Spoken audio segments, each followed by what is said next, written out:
6 மாதத்துக்கு முன்னாடி வரைக்கும் எனக்கு தெரியாது நான் இப்படி ஏர்லி மார்னிங் இப்படியெல்லாம் எழுந்திரிச்சு படிக்க ஸ்டார்ட் பண்ணுவேன், இல்லை என்னோடய ஜேர்னி வந்து இப்படி கண்டினியூ ஆக போகுது அப்படின்றது சத்தியமாக நினச்சி பார்க்காத அளவுக்கு இப்போ நம்மளோட ஸ்டடி ஷெட்யூல் போயிட்டுருக்கு. ஆஸ் யூஷுவல் இன்றைக்கி ஏர்லி 3:30க்கெல்லாம் ஸ்டார்ட் ஆகிடுச்சு. ஃப்ரெஷ்அப் ஆகிட்டு பிரம்மமுகூர்த்த பூஜை பண்ணிவிட்டு ஹாட் வாட்டர் குடிச்சிட்டு எல்லாம் செட் பண்ணி உட்காரதுக்கு 4 o'clock கிட்ட ஆகிடுச்சு. சரி, ஓகே. உங்களோட ப்ரிப்பரேஷன்லாம் எப்படி போயிட்டுருக்கு, இல்லை என்ன ப்ரிப்பேர் பண்ணுறீங்க, என்ன எக்ஸாமுக்கு ப்ரிப்பேர் பண்ணிகிட்ருக்கேன் அப்படிங்கிறத டூ கமெண்ட் பிலோ. இன்னும் சிலர் இருப்பாங்க, எனக்கு படிக்கணும் ஆனால் என்னால் படிக்க முடியல, எனக்கு இது பண்ணணும்னு ஆசையாக இருக்குது ஆனால் என்னால் பண்ண முடியல, என்கிட்ட மெட்டீரியல் இல்லை. எக்ஸ்கியூஸ் சொல்கிறத விட்டுட்டு நம்மளோட லைஃப் எப்படி போயிட்டுருக்கு, நம்மளோட ஃப்யூச்சர் பிளானை பற்றி கொஞ்சம் யோசிச்சிங்கன்னா இந்த மாதிரி எக்ஸ்கியூஸ்லாம் யாருமே சொல்ல மாட்டாங்க. ஃபஸ்ட்டு நம்மக்கிட்ட என்ன இருக்கோ அதை வச்சு ஸ்டார்ட் பண்ணாலே போதும். போக போக நமக்கு என்ன வேணுமோ அது நம்ம கைக்கு கிடச்சிட்டே இருக்கும் அப்படின்றத மைண்டில் ஃபிக்ஸ் பண்ணுங்க ஃபஸ்ட்டு. இன்னொன்று என்ன அப்படின்னா, to make a study plan தான் எதுவாக இருந்தாலுமே. வடிவேல் சார் சொல்கிற மாதிரி என்ன பண்ணாலும் பிளான் பண்ணி பண்ணுறோன்ற மாதிரி, பிளான் இல்லை அப்படின்னாலே எந்த ஒரு ஒர்க்காக இருந்தாலுமே அது கொலாப்ஸ் தான்.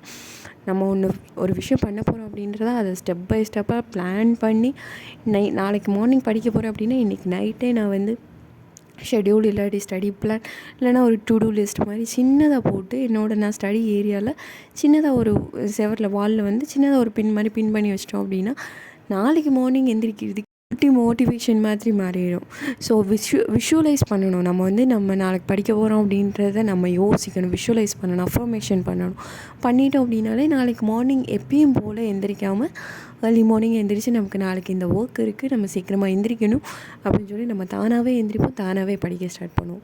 ஒரு விஷயம் வேணும் அப்படின்றப்ப நமக்கு அதுக்கான ஹார்ட் ஒர்க் போட தான் நமக்கு அந்த விஷயம் கிடைக்கும்.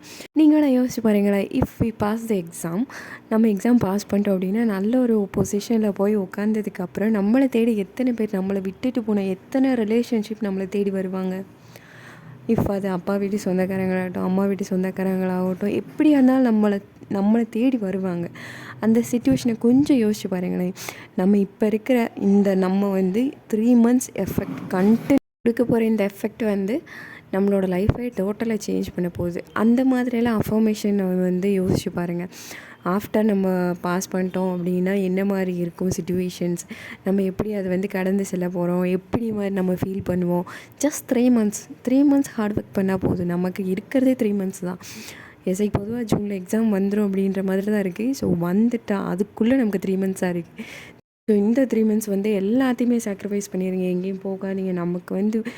நமக்கு இருக்கிறது இந்த 3 months தான். இந்த 3 monthஸில் நம்மளை வந்து சேஞ்ச் பண்ணி காட்டணும். அதுக்கு நம்ம வந்து பண்ண வேண்டியது என்ன, ஹார்ட் ஒர்க், அவ்வளோதான்.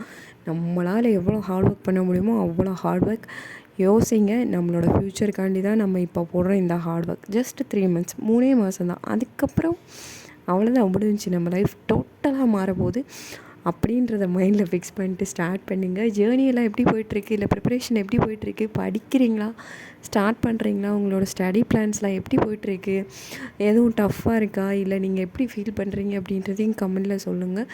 இன்னொன்று என்னென்னா, சம்மர் டைம் நல்லா அப்படியே ஹைட்ரேட்டடாக வச்சுக்கோங்க, தண்ணி நிறையா குடிங்க. ஏர்லி மார்னிங்கே மேக்ஸிமம் படிக்க ஆரம்பிக்கும் போதே நீங்கள் வந்து ஒரு கேனில் தண்ணி வச்சுக்கோங்க, அதை ஃபுல்லாக கம்ப்ளீட் பண்ணிங்க. அடுத்த செஷனில் இன்னொரு லிட்டரை ஃபில் பண்ணுங்கள்.